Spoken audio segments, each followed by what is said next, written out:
ایسے معاشرے جہاں اکثریت اور اقلیت کے درمیان مذہبی دشمنی کی جڑیں بہت گہری ہوں، سیاسی لیڈر اور مذہبی تنظیمیں اپنے سیاسی مقاصد حاصل کرنے کے لیے مذہب کو بطور ہتھیار استعمال کرتی ہیں۔ بھارتیہ جنتا پارٹی اور راشٹریہ سیوک سنگھ نے ہندوازم کا کارڈ کھیل کر اقلیتوں پر ظلم اور بربریت کی جو گھناؤنی تاریخ رقم کی ہے، اس کی مثال دنیا بھر میں نہیں ملتی۔ ہندو انتہا پسندوں نے ہندوتوا کی بالادستی قائم کرنے کے لیے بھارت کے نام نہاد سیکولر نظریے کو پاؤں تلے کچل کر مسلمانوں سمیت دیگر اقلیتوں کو بنیادی انسانی حقوق سے محروم کیا۔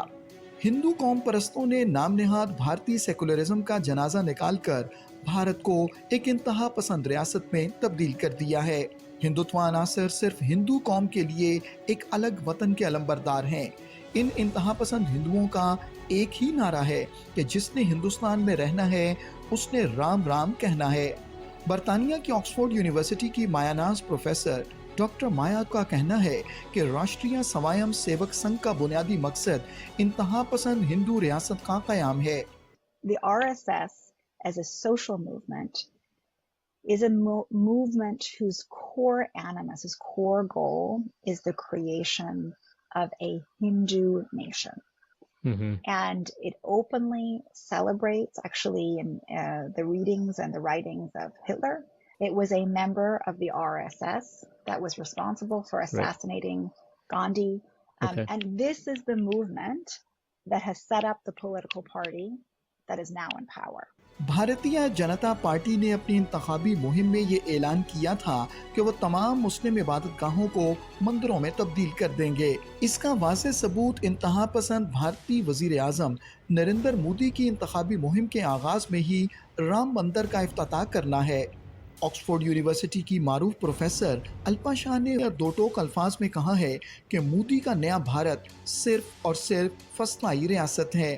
I think we need to use the word fascism. We need to draw people's attention to what is happening in India. And it does have all the characteristics that one needs. This is the moment in which we have to use terms like fascism.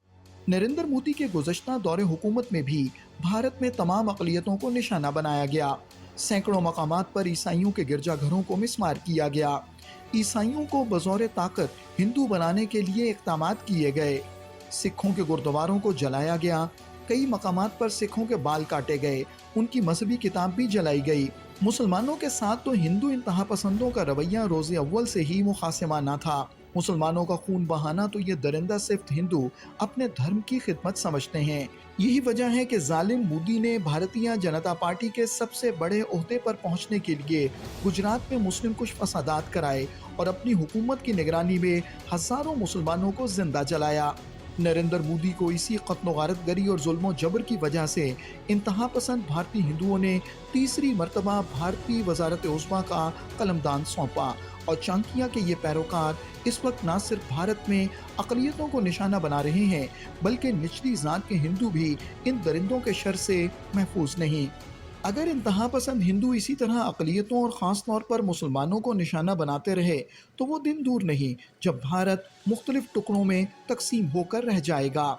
Kashmiri مسلمان تو بھارت کے ساتھ کبھی بھی رہنا نہیں چاہتے تھے۔ بھارت طاقت کے بلبوتے پر یہاں قابض رہنا چاہتا ہے، مگر کشمیری بھارتی ظلم و بربریت کے باوجود بھارت سے آزادی چاہتے ہیں اور اس کے حصول کے لیے اپنا تن من دھن سب کچھ قربان کیے جا رہے ہیں۔